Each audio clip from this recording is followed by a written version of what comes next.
profesor, ali samo potpitanje. I on dokazao da zemlja je okrugla. A nije imao veze sa zemljom. On cijelo vrijeme na morom išao. Sjedi dole, nemojte sad sam jedan sad umjesto peta. Sad ćete vidjeti snimku jednog indijanskog poglavice, imao je slučajno kameru kod sebe. I snimio je taj veličanstveni trenutak dolaska Kristofora Kolumba na kopno. Pogledajte snimku, nije, mislim, kamera naravno stara, znaš, 1492. stara mrcina. Evo, pogledajte. Evo, poglavica, vrač indijanski, slučajno je kod sebe imao kameru i snimio taj i ovekovječio taj trenutak dolaska brodovlja na obalu. Evo, dakle, Pinta, Nina i Santa Maria, 3 broda, 15-20 metara, dakle, nisu to bile mrcine preko oceanske. Ovo ti sad, ko da sa kadom ideš preko Atlantika, ali upornost, vidi ovo. Vidi, gažde, kako tuče more, vidi.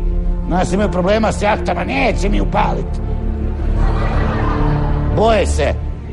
Vidi ovo. A debelo more, gaze ljudi, hrabri, u potrazi za Indijom, novim putem ka Indiji, za krunu, za kralja i kraljicu. Svano je novi dan, posle doručka, imali su šta i vidjeti. Dakle, vidjeli su da nema kopna. Zašto bacaju uže u vodu?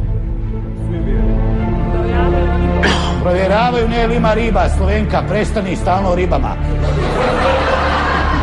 I ugleda se krasnu obalu, bacaju kamen da vide da li se dubina penje. I naravno, svi sretni pristaju, bacaju sidro, admiralsko, pljas. Dobro, pao je još, ne bacam ja veze. Evo ga. Naravno, konačno, pa kućete već 1492. ostaće zapisana u analima kao godina prijelomna za otkriće Amerike, za početak kolonizacije jednog cijelog kontinenta, 2 kontinenta jednog malog pojasa između. Južna Amerika, Sjeverna Amerika, prostranstva daleka, bespuća, jezera, rijeke, bogatstva, cijeli jedan novi svijet. Ali što je trebalo? Trebalo je prvo to kolonizirati, trebalo je naseliti to, trebalo je razjuriti tamošnju kukavelj. A ova TV ekipa, u kakvom su oni brodu bili? Niko ne spominje taj 4. brod. To je Vrać snimao. Koja TV ekipa? Vrać je snimao s kopna, ali imao veliki zoom. Pa znači on je prije došao, jel? Ma Vrać je bio na kopnu i snimao je kako ovi dolaze. I poslije svi moždani materijale.